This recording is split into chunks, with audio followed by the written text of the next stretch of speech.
Si tienes preguntas sobre medicamentos de Bristol Myers Squibb, llama a tu médico o al 1-800-332-2056. Sigue cuidándote. Continúa con tu tratamiento. A continuación les presentamos Hablemos de Reumatología con Fundación FER, un programa de la Fundación Puertorriqueña de Enfermedades Reumáticas. Muy buenos días y bienvenidos a su programa Hablemos de Reumatología con Fundación FER, un programa de la Fundación Puertorriqueña de Enfermedades Reumáticas, entidad sin fines de lucro cuya misión es aportar al bienestar general del paciente con condiciones reumáticas para que tengan una vida más saludable, activa y productiva. Mi nombre es Grisel Lugo y soy la directora ejecutiva de la Fundación FER. Le doy la bienvenida a todas las personas que nos están escuchando a través de las ondas radiales de Radio Isla 1320 AM, de radioisla.tv y por supuesto en Facebook Live. Así es que damos también las gracias a Bristol Myers Squibb por traernos este programa todos los sábados.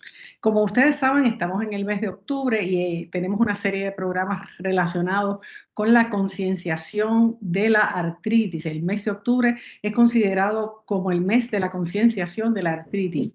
Y la artritis es una sombrilla enorme que cubre aproximadamente las condiciones reumáticas, aproximadamente 200 enfermedades, así es que tenemos muchísimo tema que no vamos a cubrir, pero sí vamos a cubrir los más importantes. Y para el día de hoy tenemos a la doctora Noemí Varela Rosario con nosotros, reumatóloga. Buenos días, doctora, ¿cómo está? Bienvenida. Saludos a todos, saludos a los radioescuchas, a los que nos van a estar siguiendo en Facebook, en Live. Saludos, Grisel, siempre es para mí un placer estar aquí con ustedes.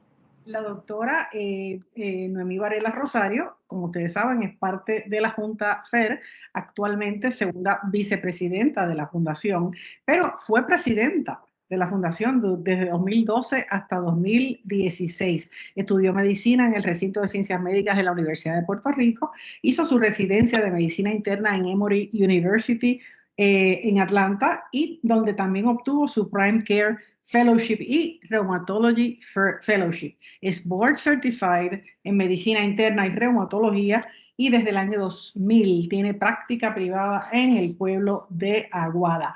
En el 2014 fue instalada como Fellow del Colegio Americano de Médicos, American College of Physicians. Y hoy venimos con un tema pues, relacionado, como ya les expliqué, con el mes de la artritis. Estaremos hablando de las espondiloartritis. Y es una palabra que yo siempre digo que la tengo que decir lentamente porque es una palabra un poquito complicada, pero las espondiloartritis son más que un dolor de espalda.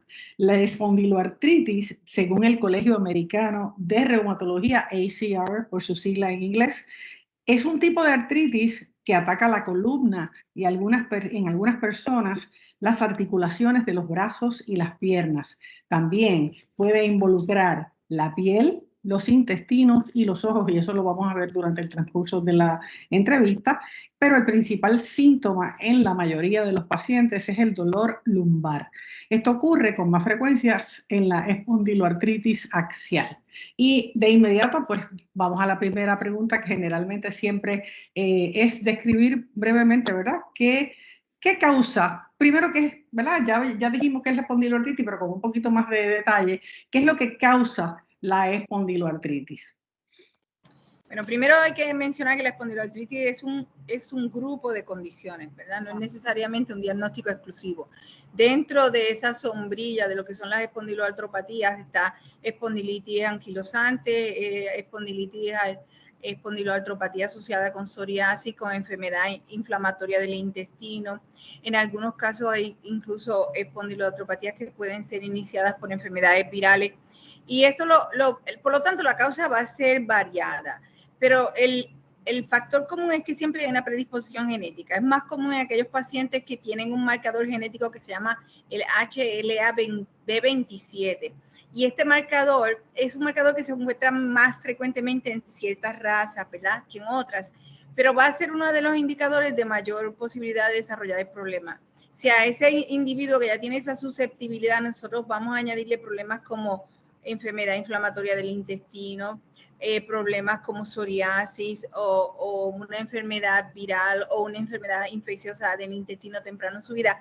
Esto puede ser un detonante para que esa predisposición se manifieste como una enfermedad. Así es que es importante, como en todas estas otras condiciones, ¿verdad? Que generalmente siempre se dice que aunque no se sabe exactamente lo que causa X y Y condición, pero la predisposición genética es un factor importantísimo en el aspecto Claro. de tenerla o no tenerla, ¿verdad? Sí, tú tienes que saber que es un conjunto de cosas. Está la exposición a la predisposición genética, la exposición a estos otros factores que mencionamos, desde el aspecto de las enfermedades inflamatorias autoinmunes hasta el espectro de infecciones.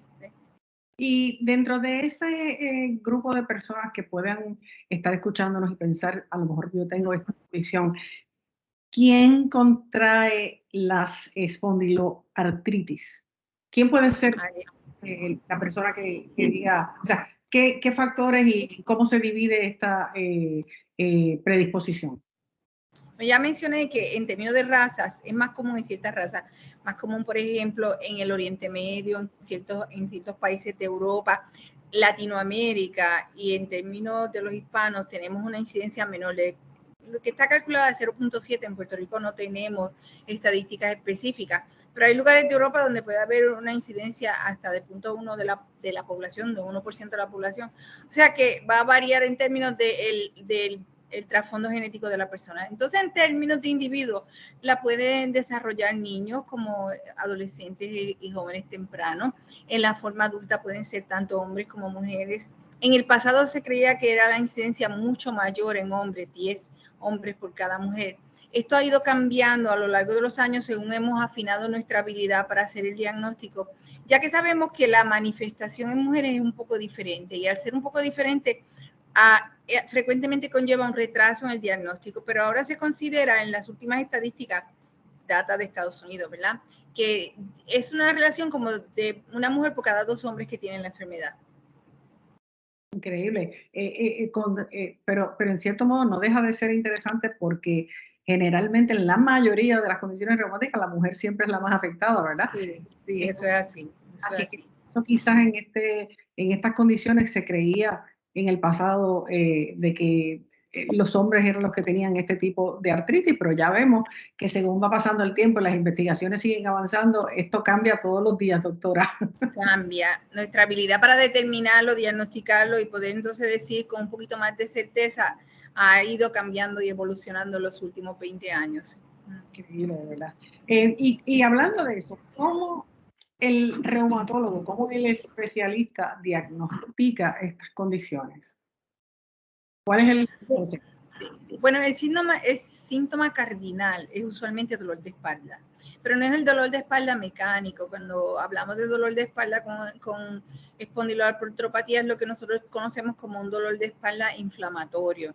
Quiere decir la persona que le da dolor cuando está durmiendo, que se mejora con actividad, que comúnmente puede despertar en medio de la noche con dolor, casi siempre si hay afectación de las coyunturas que están abajo en la espalda, donde conecta con la cadera, que son las sacroiliacas, que se pueden envolver frecuentemente, la persona va a experimentar dolor en el glúteo, y eso es algo bien característico. A veces le duele un glúteo, a veces otro, tiene dolor de espalda cuando está en posición inmóvil por mucho tiempo, por ejemplo, cuando se duerme o cuando está recostado. Sin embargo, según hace actividad, se mejora, que es usualmente el inverso a la persona que tiene dolor de espalda mecánico.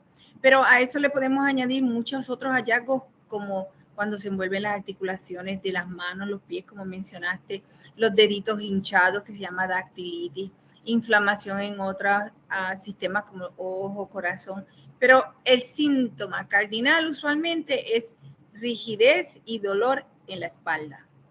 Esa rigidez, por ejemplo, que no deja que la persona se mueva hacia el frente o sea, que se sienta como que está, ¿verdad? Usando una palabra coloquial que no es médico, pero que como que está tieso, que no puede enderezarse o inclinarse. Es esa característica en particular, cerca del área entre la cintura y el coxis, por ejemplo. Sí, puede envolver toda la espalda, pero más comienza usualmente en la parte dorsal y lumbar, que es la cintura, la espalda. Y Cuando esto progresa, porque hay distintos estadios en la enfermedad, según progresa, la persona puede incluso perder la movilidad de la espalda, a punto de que se vuelve una espalda rígida, que pierde su rotación y su flexibilidad. Temprano en la enfermedad, el paciente lo que va a sentir es esa rigidez, como tú dices, se siente como tieso, como trinco, que no puede moverse bien. Sin embargo, al ponerse activo, caminar, eso mejora. Increíble, de verdad que eso son características tan particulares. Y cuando ya esa persona tiene un diagnóstico determinado, que después vamos a decir cuáles son los tipos de espondiloartritis, ¿cómo es que esa persona, cómo se trata? ¿Cuál sería el tratamiento para esa persona? ¿Qué tipo de tratamiento recibiría? Sí. Bueno, en cierta manera va a depender de qué envolvimiento. Luego, cuando hablemos de los distintos tipos de espondiloartropatías, pues podemos hablar de eso. Pero en términos generales, la primera línea de tratamiento es antiinflamatorios orales, aunque no lo creas. Hay pacientes que tienen espondilitis en la columna que van a tener una respuesta increíble, pero increíble al uso de antiinflamatorios. Eso se ha descrito, lo que no es muy común en otros tipos de artritis inflamatoria. Pero el paciente puede experimentar un alivio significativo con el uso de un antiinflamatorio. Ya cuando la condición va progresando y otras cosas van ocurriendo, pues tenemos que empezar a utilizar medicamentos más sofisticados. Comúnmente, si hay envolvimiento de la espalda, se usan los medicamentos biológicos. Y hay algunos de estos medicamentos biológicos que ya han sido aprobados por el FDA para el uso en pacientes con espondilitis. Y estamos hablando de la categoría de anti-TNF y otros medicamentos de esa naturaleza. A veces se usa la prednisona comúnmente. Ahora, cuando ya el paciente tiene artritis que envuelva las manos, tal vez los pies, los tobillos, podemos utilizar las drogas que comúnmente asociamos a uso en pacientes de artritis reumatoidea u otro tipo de artritis, como lo son la sulfasalacina o el metrotexato. Pero ese tipo de medicamentos no nos ayuda con el problema en la espalda. El problema de la espalda usualmente va a resolverse con el uso de un medicamento biológico. Es tan específico como eso, que realmente las personas, pienso yo, que no tenemos el conocimiento de este tipo de diferencia entre unas cosas y otras. Para eso, pues nosotros, esto es lo que queremos promover, que tengan al menos una información que puedan determinar un poquito más claramente el saber si ese antiinflamatorio que usted recomienda, que usted menciona, perdón, es un antiinflamatorio. ¿Puede ser antiinflamatorio, por ejemplo, lo que over the counter, o es un antiinflamatorio? Bueno, mira, los over the counter son antiinflamatorios reales, tienen la misma química y demás. Lo que cambia es la dosificación. Claro. Tal vez un paciente que va a tomar una dosis que está aprobada fuera del recetario es una dosis pequeña y no tenga un impacto tan significativo. Por eso es que es bien importante el buscar un médico. Si usted tiene un dolor de espalda que se agrava cuando usted está recostado, se mejora con actividad física que puede causarle rigidez significativa, dolor en el área del glúteo, debe ir a un médico, ¿ves? Porque si yo me tomo una Aleve, pues puede ser que me mejore un poco, pero no es lo mismo que te tomes la dosis de naproxeno que ya está utilizada farmacológicamente para pacientes que tienen condiciones inflamatorias, que es una dosis mucho más alta. Así que sí puede ayudar, pero no es el tratamiento óptimo. Y obviamente la recomendación médica es importantísima porque sabemos que estas dosis, hay personas que se automedican y pueden tener... Se automedican y puede ser un problema porque pueden incluso intoxicarse. Sí. Es importante siempre tener eso en cuenta, doctora. Y entonces, yendo a lo que digo yo, los apellidos de la condición, cuando hablamos de la condición. Ella tiene muchos familiares, pero dale, dime. Si quieres hablar de los distintos tipos de espondiloartritis, ¿verdad? Bueno, aquí vamos primero a tener en consideración que tú puedes tener espondiloartropatía separada de otra condición médica. Ese tipo de espondiloartropatía o espondilitis anquilosante puede ser lo que se conoce como una espondiloartropatía axial, que va a envolver la columna y va a envolver esas coyunturas que quedan al final de la espalda, que pegan con la cadera atrás, como dije, están detrás del glúteo, que son la sacroiliaca y la cadera. Esa es axial, ¿verdad? Y esa puede ser lo que le llama espondilitis axial radiográfica o no radiográfica. La radiográfica es la que ya tú tienes cambios cuando haces el MRI, la radiografía, que hay unos cambios bien específicos asociados a esa condición. Tú puedes tener la espondilitis anquilosante que no sea axial y que no sea radiográfica, ¿verdad? Que el paciente tiene cambios inflamatorios en las articulaciones, pero no ha desarrollado destrucción o daño en las estructuras. Tú puedes tener espondiloartropatías asociadas a pacientes de psoriasis, que aunque la apariencia y la conducta sea básicamente bien parecida, sin embargo, son entidades un poco distintas. Tú puedes tener las espondiloartropatías asociadas a enfermedad inflamatoria del intestino. Y es básicamente una gama de condiciones y clasificaciones que van a determinar qué área del esqueleto está envuelta y si hay o no asociación con otra enfermedad autoinmune. Increíble que sean, ¿verdad?, tantas y tan variadas y que básicamente son básicamente el mismo tipo de manifestación. El origen puede variar, ¿ves? Así es que es importante que se averigüe exactamente cuál es la que es, ¿verdad? Como digo, doctora, ¿y cuál es el mayor impacto que puede tener este diagnóstico? Cuando ese paciente recibe ese diagnóstico, se le dice, esta es la condición, ¿verdad?, que aparentemente tiene el paciente. ¿Cuál sería ese mayor impacto? Hay muchas cosas que pueden causar impacto de salud.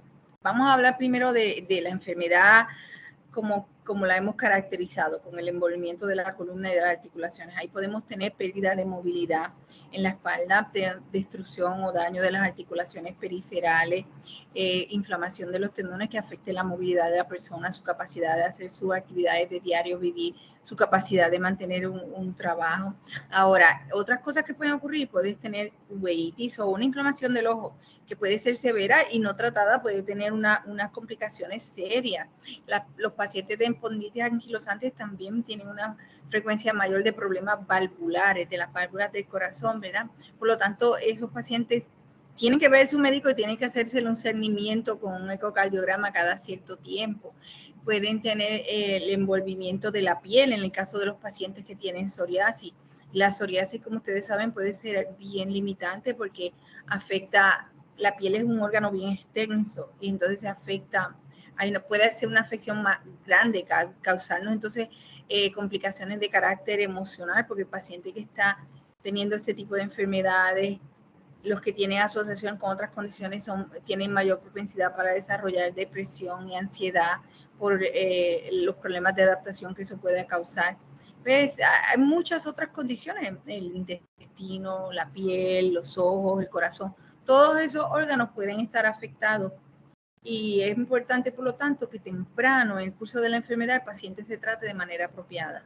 Como otras cosas también, por ejemplo, la osteoartritis y menciona la psoriasis, pero también la artritis psoriásica, ¿verdad? Sí, porque una de las manifestaciones de espondiloartropatía está directamente ligada a artritis psoriática. Los pacientes de artritis psoriática no todos van a tener espondilitis, ¿verdad? Pero hay un grupo de ellos que pueden desarrollar espondiloartropatía. Es importante que se mantenga en cuenta ese espectro bastante amplio, diría yo, en términos de cuáles podrían ser las complicaciones de esta condición y más todavía cuando no se atiende temprano, ¿verdad? Es un diagnóstico temprano. Para las personas que nos están escuchando y que han sintonizado recientemente, como digo todos los sábados, estamos conversando hoy con la doctora Noemí Varela Rosario, reumatóloga, parte de la Junta FER, con el tema que cubre el mes de octubre como mes de concienciación de la artritis. Y hoy en particular hablamos de las espondiloartritis, una línea bastante amplia de condiciones. Todos estos programas, como ustedes saben, están o sea, los tenemos todo el tiempo disponibles en la página de la Fundación, www.fundacionfer.org. Están en YouTube, están en Facebook, que los pueden ver, los pueden compartir, pueden consultar todas las cosas que ustedes tengan alguna duda. Recuerden siempre que recurran a fuentes científicas, fuentes que son legítimas y que tengan ese esa seguridad de todo lo que se dice aquí tiene un trasfondo científico porque, ¿verdad? Estamos hablando con profesionales que tratan esto todos los días. Así es que realmente pues es lo más cercano a casi cómo puedo yo saber antes de llegar a donde el reumatólogo qué es lo que podría tener. No es diagnosticarse, ¿verdad, doctora? Es Sí, que van a ver al doctor Google o al doctor Yahoo. No, no hagan eso, vayan a ver a su médico. tienen que ver su médico antes de tomar esa decisión de decir tengo esto. Doctora, y hablando de eso, ¿cómo puede un paciente que ya se le diagnosticó, que ya se medicó, etcétera, cómo puede vivir con espondiloartritis? ¿Esto es algo que se cura? ¿Esto es algo que se mejora? ¿Se desaparece? ¿Se puede ir en remisión? ¿Cómo puede Bueno, vivir un esa paciente? es la pregunta de los 64.000 chavitos, ¿verdad? Estas enfermedades autoinmunes usualmente no se curan. Bueno, es una cuestión inherente a la enfermedad. Sin embargo, existe ahora, en este momento en el que estamos hablando, tratamientos tan efectivos que pueden arrestar el progreso de la condición, pueden devolverle al paciente calidad de vida, funcionalidad. El problema que vamos a tener es que el paciente, si llega tarde, ya va a tener daño en las estructuras del hueso, va a tener daño en las articulaciones. Ese daño que ya ha ocurrido no se puede revertir. No se puede revertir, está ahí y no cambia. Sin embargo, si el paciente busca atención temprana, comienzan un tratamiento temprano, nosotros podemos arrestar la enfermedad, podemos darle al paciente un estilo de vida normal, saludable y puede mantenerse con su tratamiento en excelente condición de salud. Una pregunta, doctora, ya que estamos hablando de la columna, mucha gente piensa esto es algo que podría ser incapacitante, y lo es, ¿verdad? Si la persona Sí. ¿Cómo colabora el ejercicio? Obviamente, un ejercicio aplicado, ¿verdad? La persona que está con esta condición, ¿cómo colabora para que esta persona se sienta mejor? ¿Es posible que el ejercicio le ayude? Sí, no solamente el ejercicio, pero vamos a hablar primero del ejercicio. El ejercicio es beneficioso en todos los aspectos de enfermedades autoinmunes y sobre todo musculoesqueletales. Recuerden que el paciente que tiene ya unas limitaciones físicas por daño, vamos a decir tobillo, rodilla, cadera, va a tener una limitación, por lo tanto todo ejercicio debe ser modificado, pero un ejercicio de bajo impacto que se pueda sostener, que el paciente pueda sostenerlo sin hacerse daño, lastimarse o tener dolor, le va a dar el beneficio de sentirse con mayor flexibilidad, mejor circulación y oxigenación en los tejidos. El paciente va a tener más vitalidad porque el cansancio es comúnmente un síntoma que nosotros vemos en enfermedades musculoesqueletales. Va a tener más vitalidad, más energía, va a dormir mejor y va a mejorar en términos generales su estado de salud.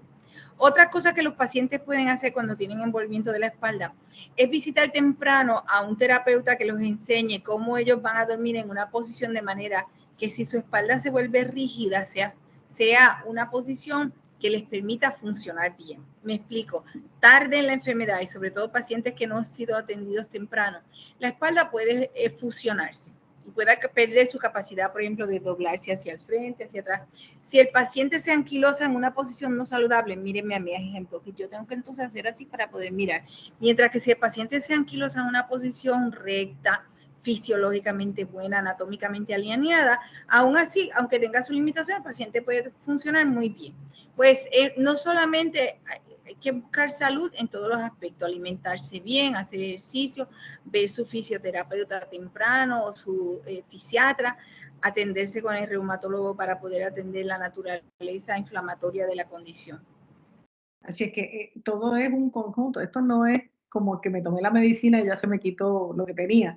Recuerden que esto es un conjunto de multidisciplinario, ¿verdad? De diferentes cosas que vamos a tener que hacer para que esta condición, cualquiera que sea, en este caso, ¿verdad? Estamos hablando de la espondiloartritis, sean ¿verdad? Tratadas, que mejoren, que el paciente se sienta como que puede tener una calidad de vida, que puede tener una vida activa, saludable, productiva, como decimos nosotros en la fundación, ¿verdad? Claro. Y que básicamente se puede lograr porque están diseñados para eso. Y entonces, doctora, ¿qué recomendaciones adicionales le puede dar a las personas que nos escuchan durante la mañana de hoy con relación a este espectro de condiciones de las que estamos hablando? Pues lo primero es que si usted tiene un dolor persistente, dolor de espalda persistente que lo despierta por la noche, que es peor cuando se levanta en las mañanas o está mucho tiempo que no esté en movimiento, asociado a rigidez, a dolor en los glúteos, busque ayuda. Es confuso y pueden pensar que el dolor musculoesqueletal de la espalda y por eso se pierde un diagnóstico temprano. Pues visite a su reumatólogo, hágase su evaluación. Si usted nota un dedito hinchado que parece una salchicha, que así mismo se llama, un dedito en salchicha o dactilitis, esto también es un hallazgo bastante común, bastante indicativo en pacientes que tienen espondiloartritis. Y casi siempre es el segundo o el tercer dedito del pie que va a estar hinchado, enrojecido, va a parecer una salchicha con mucho dolor. Esa es una razón para buscar atención e ir a un reumatólogo, porque yo tuve esta manifestación y escuché que puede estar asociada a una condición de la espalda. Si usted tiene psoriasis, tiene dolor de espalda, si tiene enfermedad inflamatoria del intestino y tiene dolor y rigidez en la espalda, busque la evaluación de un reumatólogo. Hay que tener un alto grado de sospecha y hay que ser proactivo para buscar ayuda.